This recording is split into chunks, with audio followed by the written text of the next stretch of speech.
Tikureti Yisitu, which is, of course, Amharic for Achtung. Now, is it? I know, yes, know that. I know I don't need to tell you this, James, but Amharic is the language spoken by 22 million Ethiopian people, including the country's military, of course. Of course. Yeah, absolutely. Which is why the Italians find it so difficult. Just couldn't communicate. Ethiopia's war started early with the Italians invading in 1935, of course. In fact, we haven't really touched on that at all. We should do East Africa at some point. Yeah, because there's interesting people like that. Slim, for example. Yeah. And he actually makes a few cock-ups in East Africa. And Ord Wingate. Yeah, but the interesting thing about had Slim been making the mistakes he makes in Europe or in North Africa, for example, he might not have got away with it. Yep. But it's the advantage of being kind of a long way from the centre of power. You know, you can make those mistakes and learn from them. That's the key thing. But anyway, welcome to We Have Ways of Making You Talk. You see what happens? We just digress. A few episodes, I've named my least favourite Second World War film. This prompted the ire of Alex Silesius, who goes by the Twitter handle of Grumpy Young Man. He said, frankly disgraceful comments from Al Murray and James Holland on hashtag We Have Ways regarding Escape to Victory. Truly fantastic film. We'll have to write one of those private eye cancel my subscription letters. Well, I'm sorry he feels that way, but it's shit. It just is. It's a rubbish film. Oh, you're going to set them all off again. I had tons of people in my Twitter mentions going, oh, how can you not like that film? Well, because it's diabolical.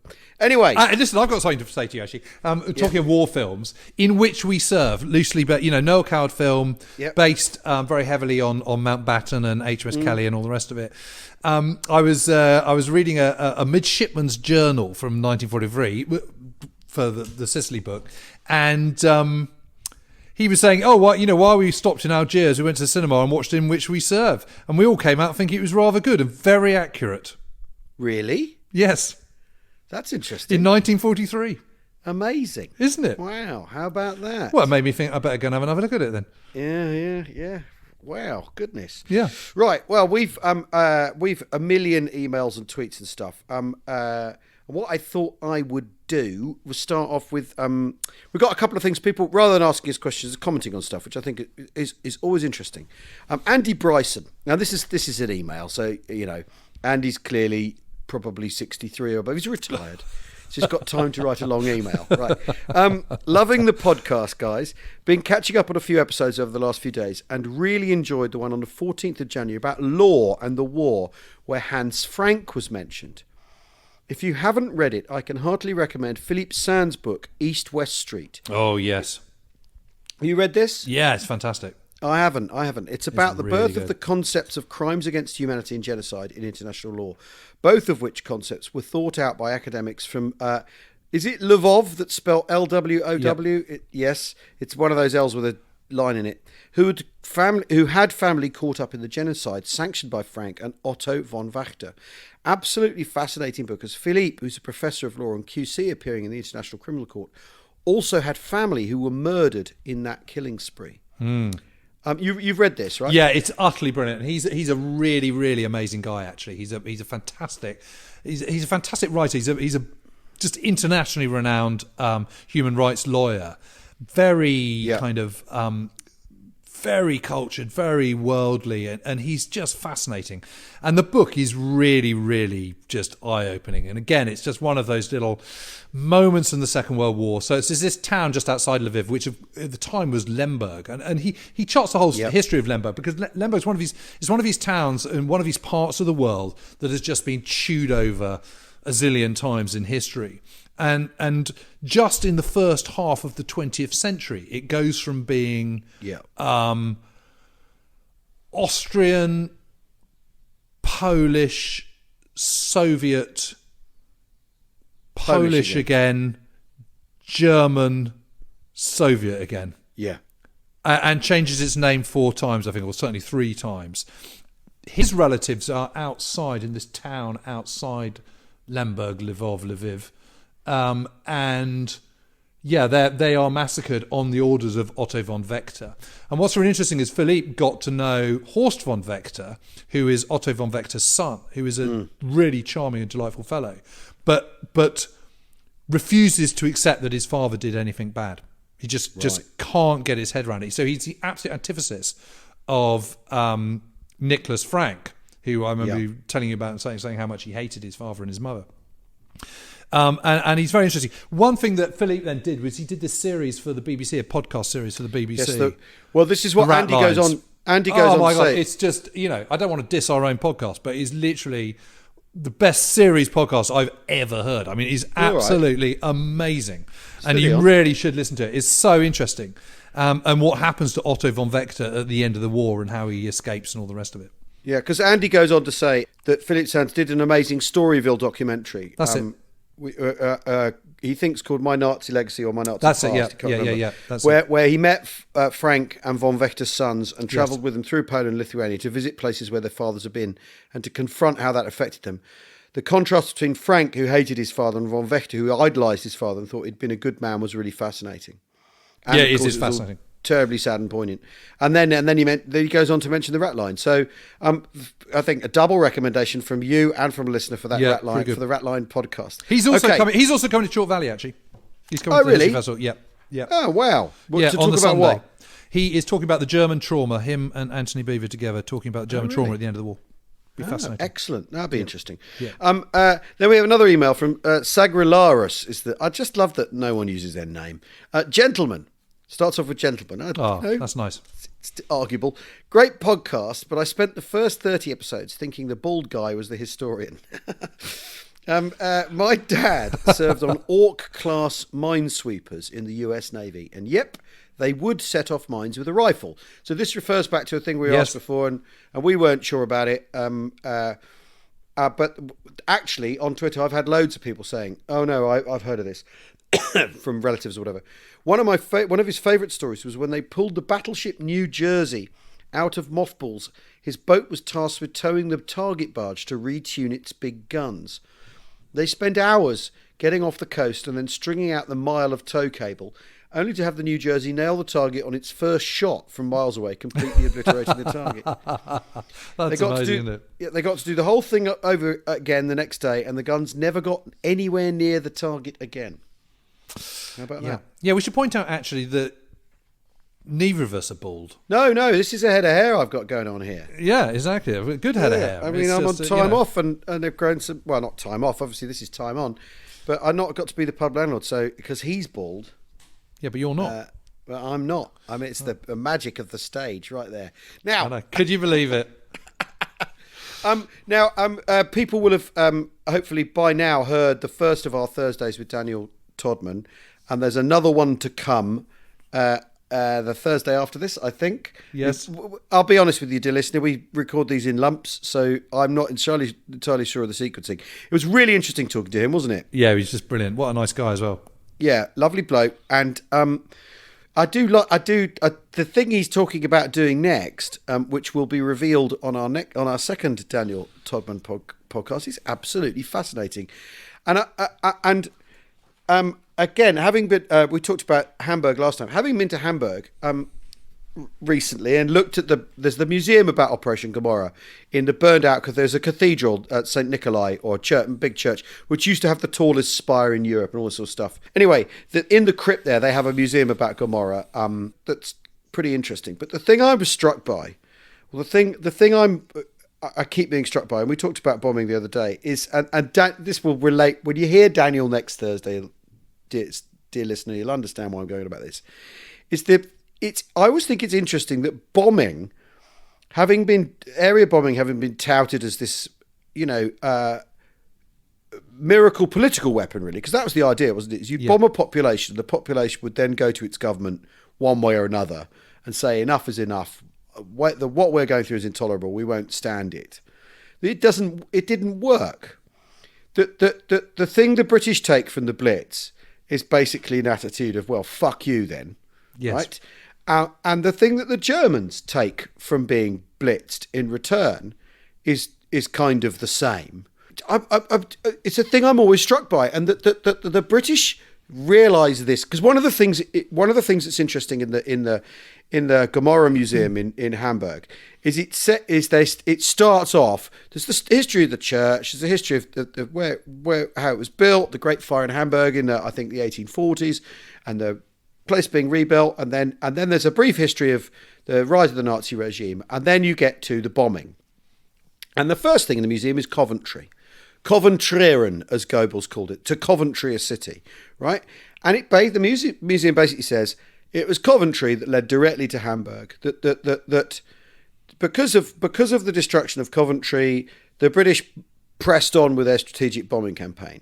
Now the thing is, that's not right. That's not quite. It's not quite right, because after all, specs for heavies were laid down in the 30s. It was always seen as part of an extension of the blockade, and people believed the duet thing from the 20s, which is this Italian. The bomb will always get through, and bomb will always get through. Stanley Baldwin says as much, and but what it's again is the thing I keep being struck by is the British go through this in London, in Coventry, in Liverpool, all over the country, and their population says no. Like I said, fuck you to the Germans. Yes. That they don't think actually what bombing Germany will do is galvanise the German population, because you have German soldiers in Normandy who are fighting because of the Terrorfliegen, who are fighting for because of Hamburg. The same way you've got British soldiers fighting for Coventry as revenge. And I think it's really interesting, this thing in the mix that they still carry on with these bombing campaigns, because obviously they're going to have an economic effect, they're going to have a military effect, blah, blah, blah.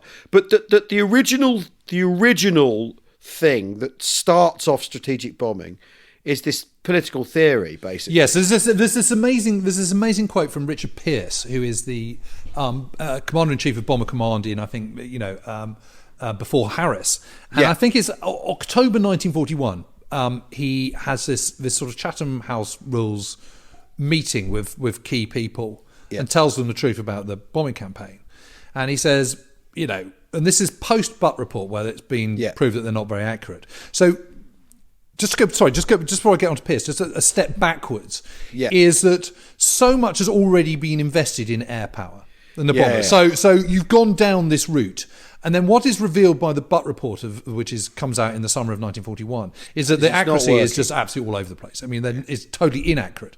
So what do you do? Because you've already gone down a route that really, you've either got to go, okay, that was completely wrong, and we've got to completely rethink our entire war strategy, or you just press on regardless and try and hone it and get better navigational techniques and improve accuracy and all the rest of it. But what do you do in the interim? Well, what you do in the interim is you say, actually, we don't have any scruples about this. We're just going to kill lots of people, because that's going to be bad for morale. But more importantly, from it just being bad for morale, what it's really going to do is it'll just, you'll kill lots of civilians, they're workers, it'll cause disruption, and that will do it. And what we're going to do is, although our morale was absolutely fine during the Blitz, that's because in the big scheme of things, what the Germans delivered wasn't very much. But what we're going to do is we're going to deliver absolute Armageddon. And frankly, by the end of July, beginning of August 1943, when you look at the remains of Hamburg, they've kind of got a point.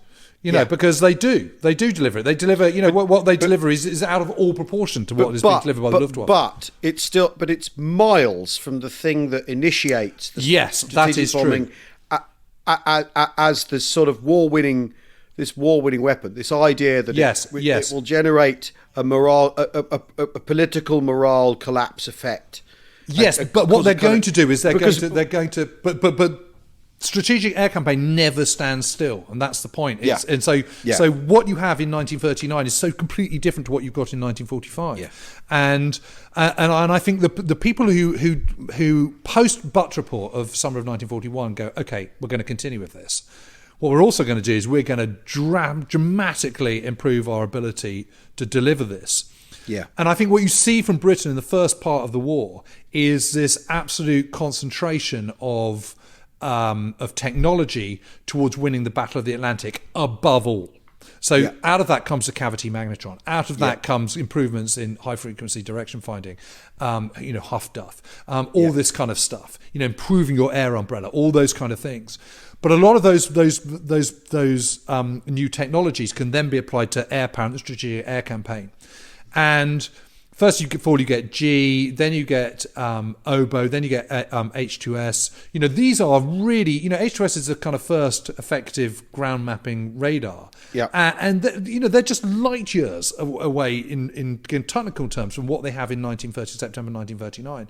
Yeah. And so your strategic air campaign is constantly evolving. What is interesting about Harris is that he continues to believe that area bombing is the only way to do it. And that's because when he takes over in the beginning of 1940, that's February all 1942, that's all they possibly can do. But what is being disproved all the time is that actually by sort of spring of 1944, Bomber Command can operate as accurately by night as the US Army Air Forces can operate by day. There's no difference whatsoever. And as 617 Squadron proves under the tenureship of Leonard Cheshire, they can actually get really accurate.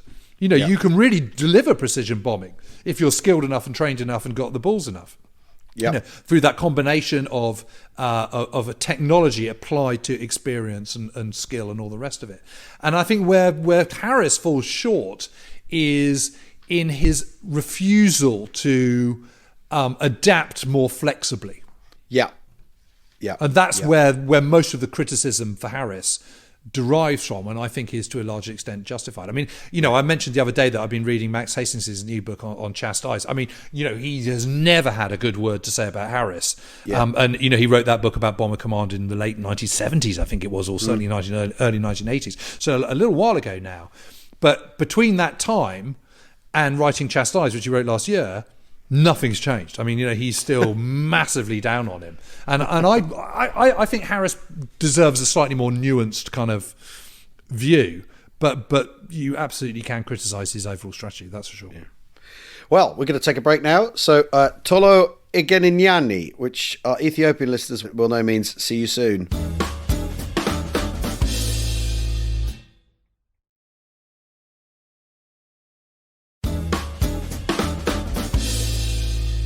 Welcome back to We Have Ways.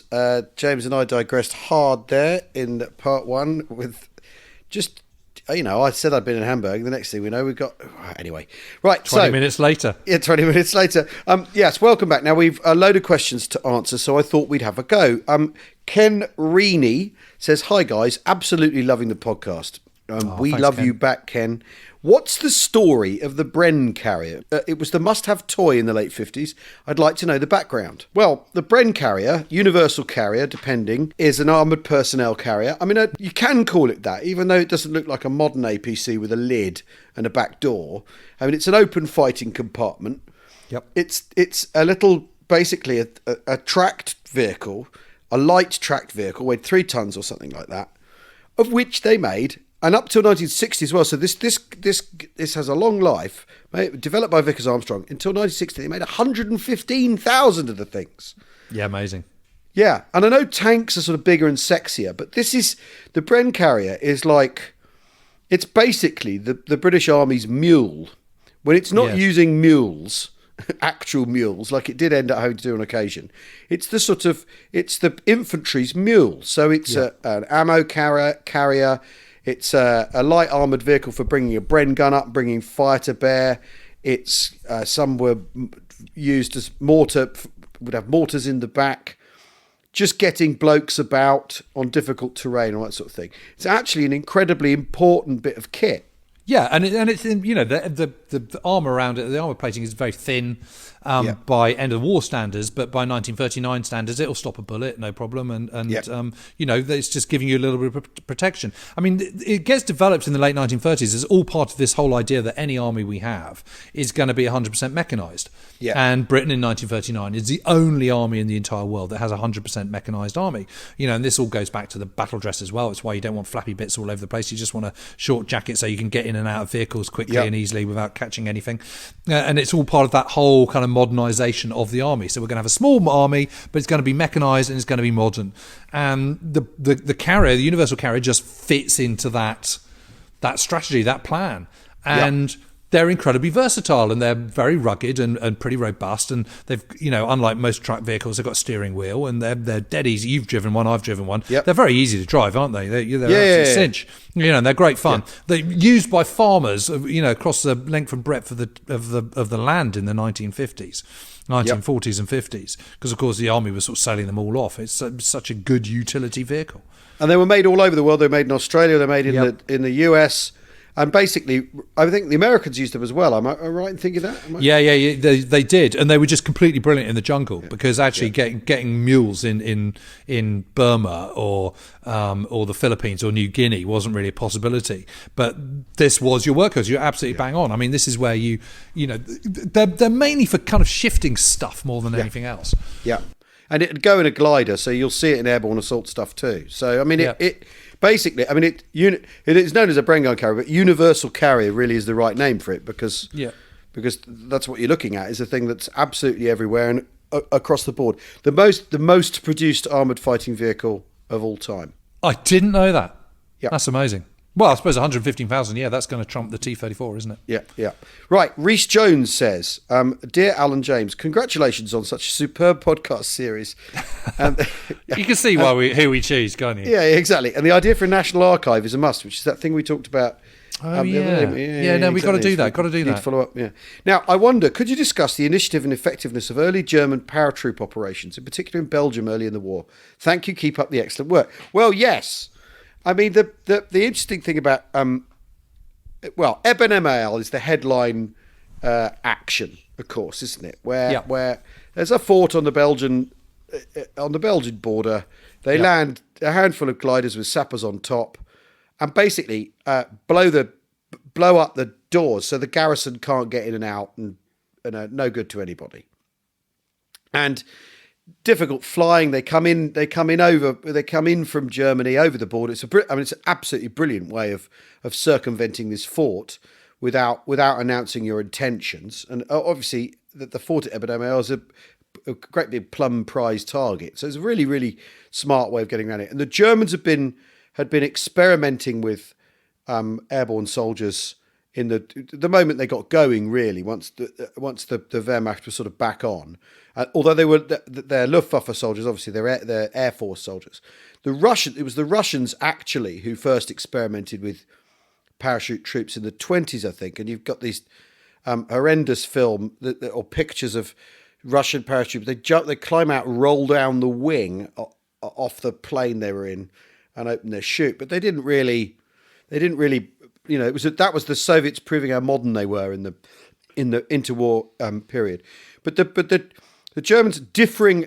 Eben Emael. In lots of ways, what happens with airborne operations is their sort of mind tends to gravitate to the second successful one, because there were stacks of absolutely disastrous parachute operations. Donbass in April 1940, for example, is one where this whole company of Fallschirmjäger get completely destroyed by a bunch of Norwegians. And Norwegians, in 1940, they have many, many good attributes, Norwegians, but being, fine-tuned soldiers is not one of them. And there's also one of the bridges at Rotterdam that is a complete fiasco. And also the other big thing is that on the 10th of May 1940, which is kind of day one of the Blitzkrieg in the west of Fall Gelb, they lose 353 aircraft, most of which are transports carrying Fallschirmjäger. Yep. And that is the worst single day for the Luftwaffe in terms of losses at any point in the entire Second World War.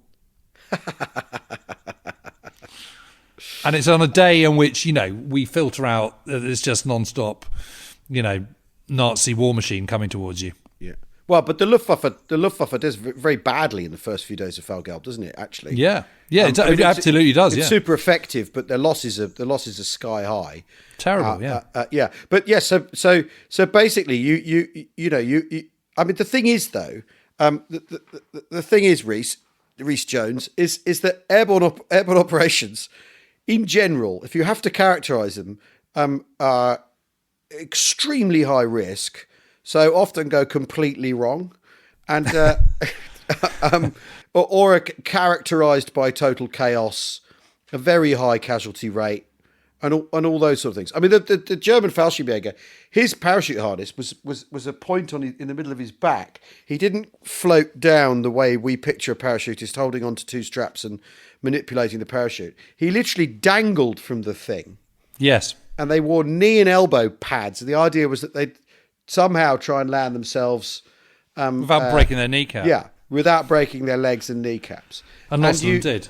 And so at Crete, you've stories of it being described literally as a pheasant shoot, with these blokes coming dangling down from their parachute harnesses, unable to steer their parachutes, unable to draw or use a weapon effectively, and just being killed floating on their way down.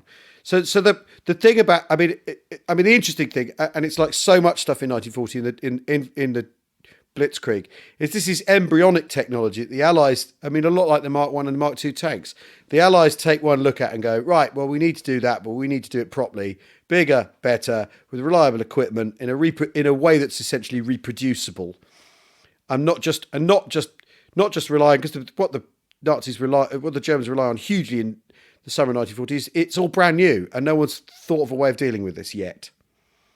Was that fair to say? But yeah, I think it is. And I think one of the things that the airborne operations, certainly, whether it be German, whether it be American, or whether it be British, they're always sort of seen as being the elite. You have to be a volunteer. So you're using your initiative more. You want to be good. You don't just want to, you're not that sort of category C soldier who just wants to keep his head down. You are really pumped. You are special forces, effectively. And there's this issue that the Allies never quite square away, is that you're delivering among your very, very best troops to the battlefield by your least good aircrew. Yeah. Because if you're trying to be a pilot or a navigator, he wants to be on a DC-3, on a Dakota or a C-47 rather. That's the dregs really. You don't want to be a transport carrier. You want to be in a Spitfire or a Mustang or I don't know, flying a Marauder or something. Yeah. You don't want to be flying C-47s, and they just never square this. And by the same token, if you're the RAF, you've got a bomber offensive that's more important than ferrying people dressed in khaki. Totally, yeah. So you tend to get it's not it's not universal by any stretch of the imagination, but you tend to get the kind of the less good pilots and aircrew manning those planes, but they're delivering among the very best troops you've got to the battlefield, and it's a problem. Crikey, I've just been looking at the glider effort over Sicily, and what a fiasco. It's unbelievable. Don't go there. It's just absolutely astonishing. So they come up with this huge Hopkinson, who takes over from Boyd Browning. So what happens is Boyd Browning comes over as 1st Airborne Division Commander. They then realise that what they need is an airborne advisor at Allied Forces Headquarters, because Eisenhower and Alexander and Patton and Monty haven't got the first clue about this stuff, because it's just not on their ken. So Boyd Browning gets bumped upstairs to be airborne advisor. And this guy called Major General Hoppy Hopkinson, takes over, and he's just a total glider zealot. He's sort of messianic about it, beyond any kind of sense of reason whatsoever. And so goes, okay, for the British effort, what we're going to do is we're going to use lots and lots of glider troops. And Monty just sort of goes, okay, yeah, great, whatever, as long as they can do what I want them to do, I'm up for that. And he goes, no problem, our guys are going to be absolutely fantastic. He then tells the commander of the glider pilot regiment, a chap called Chatterton, says, okay, this is what's going to happen. And Chatterton goes, we haven't got any gliders. And he goes, oh, no, don't worry about that, we've got these American ones coming. He goes, but we haven't trained on those American ones. You'll get the hang of it. But they're completely different, sir. Look, either you do this and do it and shut up, or I'm going to sack you and send you home. What's it going to be? So he takes them. By the time they launch Operation Husky with 144 different gliders, average night flying training is 1.2 hours per pilot. Yep. Jesus. Yep. It is beyond unbelievable. It's just such a cock-up. It's not true. Yes. Have you read Chatterton's book? Yeah. It's brilliant. It's really, really good. It is sort of. And then I was in the middle of this terrible situation and carried on. It's very much a. So I took my orders and I got on with it. But I had sleepless nights worrying about the drop and all the rest of it. But I knew I had to do it anyway. Yeah. And out of 144 gliders, one lands on its prescribed landing zone. Yeah. One. Yeah. One. And that's a lesson learned for D-Day in a way that Dieppe maybe isn't. Nothing to do with it. Right. Now, Anyway, I digress. Airborne operations. Emily Crosby writes and says, "Hi guys, fascinated by the podcast." Oh, I'll take that. As is common, my studies at school and university went up to 1939 and no further. So it's really interesting to learn more about the fighting of the war itself.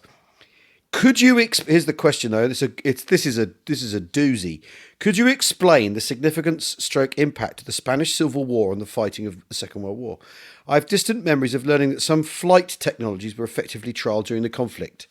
Well, yes, the Condor Legion, as it became known. There were Italians there. There were Russians there. There were the German Condor Legion, of course. Yep.